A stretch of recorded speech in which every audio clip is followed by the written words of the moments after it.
নমস্কার বন্ধুরা, তোমাদের ক্লাস 5-এর আর কয়েকদিন বাদে কিন্তু পরীক্ষা।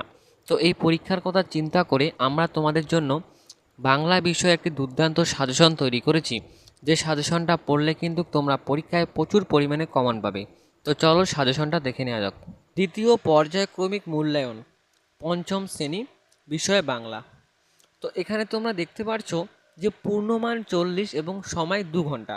এটা কিন্তু তোমাদের না, এটা আমার কোচিংয়ের যে সমস্ত স্টুডেন্টগুলো রয়েছে তাদের আমি একটা এক্সাম নিয়েছি, তাদেরই কিন্তু এই কোশ্চেন পেপার আমি তোমাদের কাছে শেয়ার করতেছি। দেখো বন্ধুরা, আমি যদি একটা একটা করে সমস্ত প্রশ্নের উত্তর আমি যদি তোমাদেরকে বলে দিই তাহলে কিন্তু ভিডিওটা অনেক বড় হয়ে যাবে। তাই আমি সমস্ত প্রশ্নের উত্তর বলবো না, যেটা খুব শর্টে বলা যায় আমি সেটা চেষ্টা করব, ঠিক আছে? প্রথমে ঝড় কবিতাটি কার লেখা? মহিতা দেবীর লেখা। পৃথিবীর বৃহত্তম ম্যানগ্রোভ বনাঞ্চল কোথায় রয়েছে? ধনাই কিভাবে বাঘের হাত থেকে বেঁচে গেল? তারপর রয়েছে মধু কাটতে কতজন লোক চাই? তোমরা সবাই জানো মধু কাটতে 3 জন লোক চাই। দুপুরবেলা চারিদিক অন্ধকার হয়ে গেল কেন? কারণ কি ঝড় আসলে তো অন্ধকার হবে, অবশ্যই সেখানে ঝড় আসছিল, এর জন্যে অন্ধকার হয়ে গেছিল। মায়াতরু শব্দটির অর্থ কী? কবিতায় গাছকে মায়াতরু বলা হয়েছে কেন? শিয়ালকে ঠকাতে আখ চাষের সময় কুমির কি ফন্দি এঁটেছিল? ফণিমনসা বারবার পাতাগুলো পাল্টে দেওয়ার আবেদন কার কাছে করছিল? তোমরা সবাই জানো বনের পরীর কাছে করেছিল। দিনের কোন সময় ঝড় আসে? দুপুরবেলা ঝড় আসে। ধনাই কিসের মন্ত্র জানে? এটা তোমরা সবাই জানো।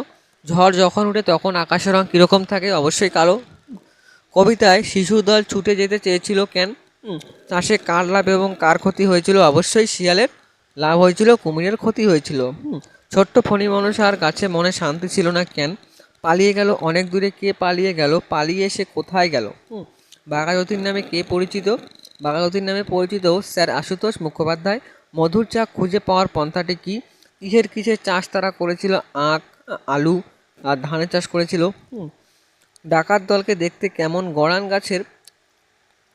গাছের ফুল দেখতে কেমন ও রং কি? তোমরা সবাই জানো গড়ান গাছের রং হলো হলুদ। বাংলার বাঘ নামে কে পরিচিত? বিপ্লবী যতীন্দ্রনাথ মুখোপাধ্যায়। নিকল করা বিকেলের আলো কবি কোথায় দেখতে পান? কোথায় গেলে কবি তাঁদিন শব্দ শুনতে পান? ভগবান আর তার রক্ষীরা মৌমাছি বাঘ মোরকের হাতে কিভাবে নাকাল হলো? কবি খুশির অবাধ লুটোপুটি কোথায় খুঁজে পান? ভগবানের প্রাসাদে পৌঁছে ব্যাঙ কি দেখলো? ব্যাঙ দেখলো যে ভগবানের প্রাসাদে পৌঁছে যে ভগবানের স্ত্রী ও মন্ত্রীরা সবাই আনন্দে মেতে উঠেছে। পাখির খাঁচায় আগল ভাঙলে পাখি কী করে? তো এই সাজেশনটা তোমরা যদি কেউ ফলো করো তো আমি এইটুকু তোমাদেরকে বলতে পারি তোমরা প্রচুর পরিমাণে কিন্তু এখান থেকে কমন পাবে। তো আজকের ভিডিওটা এখানে শেষ করলাম। আর এই পিডিএফটা তোমরা কিন্তু ডিসক্রিপশন বক্সে পেয়ে যাবে লিঙ্ক, সেখান থেকে কিন্তু তোমরা ডাউনলোড করে নিতে পারো।